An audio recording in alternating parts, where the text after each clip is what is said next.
kita ikuti berita. Hadir kawan-kawan media. Di sini sebelumnya kami perkenalkan dulu. Saya Raymond, kemudian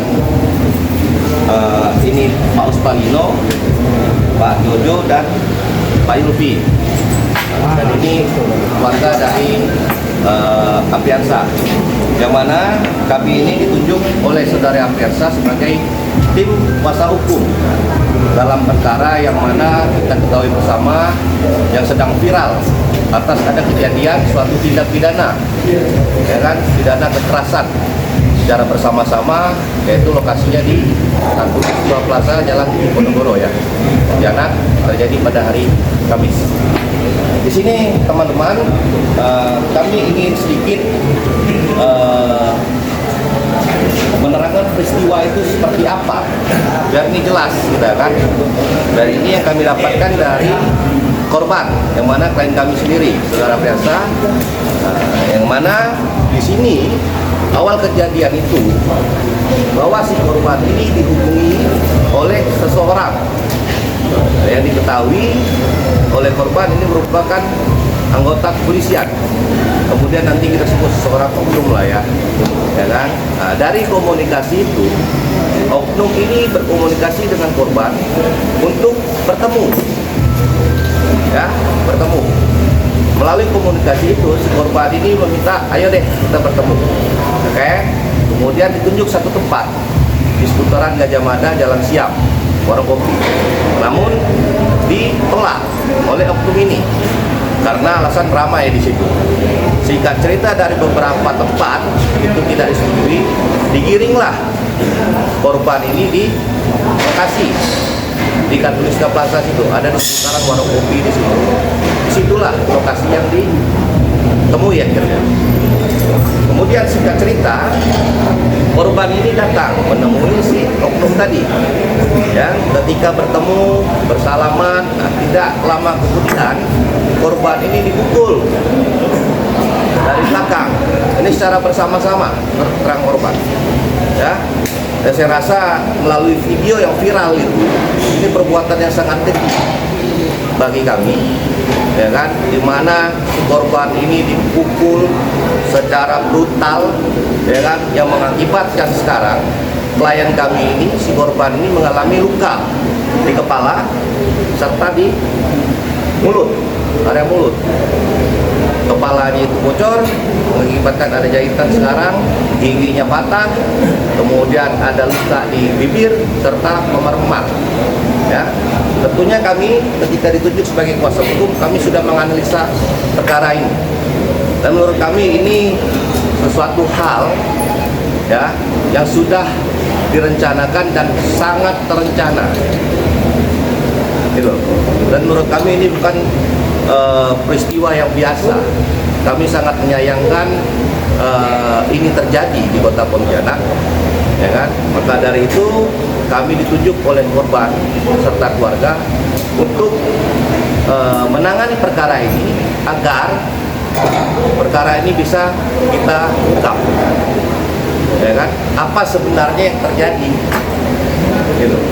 Kebetulan pihak keluarga sudah membuat laporan di kepolisian pada hari Kamis itu juga ya kan? Dan kami sepenuhnya mempercayakan proses hukum ini kepada pihak kepolisian, dalam hal ini di Polresta Kota Pontianak, ya kan. Kami percaya penuh terhadap Satreskrim Polresta Kota Pontianak untuk dapat mengungkap peristiwa pidana ini. Ini bukan jadi pidana aduan, tapi ini pidana murni, yang mana mestinya ini sudah harus berproses, ya kan. Kami apresiasi kepada Polresta Pontianak, yang dimana informasi kami dapat sudah ada satu pelaku yang diamankan, ya kan, termasuk ada oknum polisi ini. Informasi yang kami dapatkan ini sudah dilakukan pemeriksaan oleh Propam, ya kan. Kemudian terhadap lain, kami sangat berharap penuh terhadap Polresta Pontianak untuk dapat mencari lagi pelaku-pelaku lain, tangkap pelaku ini supaya ini jelas. Ya, satu poin lagi yang mau kami sampaikan, Ini peristiwa perseorangan. Jadi ini pribadi antara korban dengan pelaku, para pelaku ini. Cuman kita nggak tahu nih pelaku ini motifnya apa, itu kami serahkan kepada pihak penyidik kepolisian.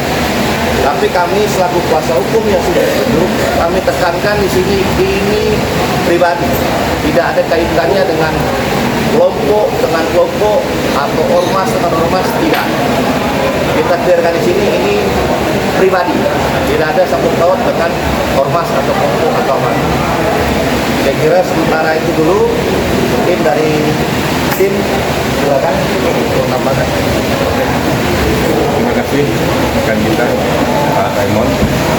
Saya hanya menindaklanjuti daripada statement yang disampaikan oleh Pak Raymond tadi, bahwa kami yang ada di depan ini adalah sebagai kuasa hukum daripada korban, yang mana korban sudah membuat laporan. Nomor laporan polisinya 102, ya, jelas ini.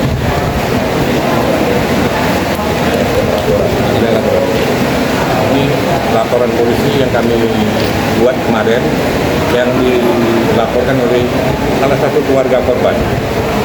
Setelah keluarga korban memberikan laporan polisi, kami dipanggil untuk mendampingi daripada korban oleh pihak keluarga. Kebetulan keluarga korban juga ada di samping kami.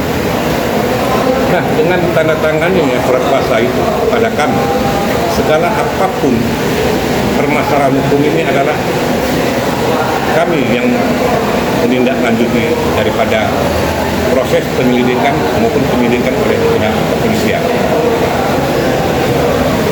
Sampai saat sekarang ini perlu saya jelaskan juga bahwa perkembangan terakhir korban sudah diterima BAP-nya. Kemudian salah satu oknum yang disampaikan oleh rekan kita Pak Re juga sudah diperiksa oleh Propam. Oleh karena itu, perkara ini kami mengharapkan daripada pihak kepolisian untuk diteruskan atau untuk ditindaklanjuti sehingga pelaku-pelaku yang masih berkeliaran di luar untuk segera dilakukan penangkapan. Alhamdulillah baru satu orang yang sudah ditahan. Namun yang lainnya itu belum dilakukan penahanan karena masih dalam tahap pencarian. Oleh karena itu, kasus penganiayaan dengan kekerasan ini jelas murni. Kenapa saya katakan murni? Karena unsur-unsur daripada pidana ini sudah terlanggar oleh para pelaku. Yang mana pasalnya juga jelas. Menurut KUHP yang baru adalah pasal 262 ayat 2 dan 3. Pasal itu menyatakan penganiayaan dengan cara kekerasan sehingga korban sampai saat sekarang ini masih berada di rumah sakit. Oleh karena itu, keluarga korban menyerahkan sepenuhnya kepada kami untuk menggiring daripada kasus ini supaya ada tindak lanjutnya ke depan. Oleh karena itu, kami sekali lagi mohon daripada pihak kepolisian untuk memproses kasus ini sampai ada titik terang yang jelas-jelasnya. Dan kedua, kasus ini juga kami minta kepada pihak kepolisian harus jelas, transparan, dan terbuka. Itu yang kami harapkan. Karena kasus ini murni tindak pidana. Itu aja yang bisa saya sampaikan. Terima kasih. Izin Pak, tanya Pak, kira-kira pelaku pemukulan atau pengeroyokan itu berjumlah berapa orang? Oke, baik, terima kasih. Dari pengakuan korban, ya kan, ini karena juga dari belakang, ya kan. Tapi berdasarkan informasi yang kami terima itu sekitar 4 sampai 6 orang, ya kan. Kemudian informasi yang kami dapat ini 1 orang yang sudah ditahan. Ada 1 orang sudah ditahan. Terhadap yang lain lagi, nah ini yang kami minta kepada Polresta Pontianak oleh Kasat-Reskrim. Kami percaya Polresta Pontianak dapat mengungkap peristiwa ini supaya ini terang. Karena apa? Yang itu motifnya juga kami mau tahu apa. Karena klien kami ini dipukul dalam keadaan tidak berhadapan. Ini tiba-tiba klien kami datang, tiba-tiba dipukul, ya kan? Mana kepala itu kena gelas kaca itu, ya. Dari korban ini klien kami mengakui juga itu pecahan kaca itu masih nempel, nancap di kepala itu. Ya, rasa ini yang harus kita sebagai praktisi hukum juga kami prihatin di wilayah hukum Pontianak ini terjadi kejadian seperti ini, dan kami tidak ingin terulang. Maka dari itu kami juga mendesak kepada Kapolresta Pontianak untuk dapat segera mengungkap peristiwa ini, tangkap semua pelakunya. Ya. Yang menarik lagi ini ada oknum polisian. Kami juga minta Propam segera menindaklanjuti secara tegas, sidang etik, terbukti bersalah, jatuhkan sanksi. Jika perlu PTDH kan dia. Seharusnya polisi ini mengamankan, menyejukkan. Ini yang kami sayangkan, ada oknum-oknum seperti ini. Ya kan, ini terkesan menjebak daripada klien kami. Ya, sementara itu mungkin ada dari pihak ini keluarga yang melaporkan jadi itu. Oknum itu apakah itu dari polisi atau dari polisian? Dari kota kepolisian.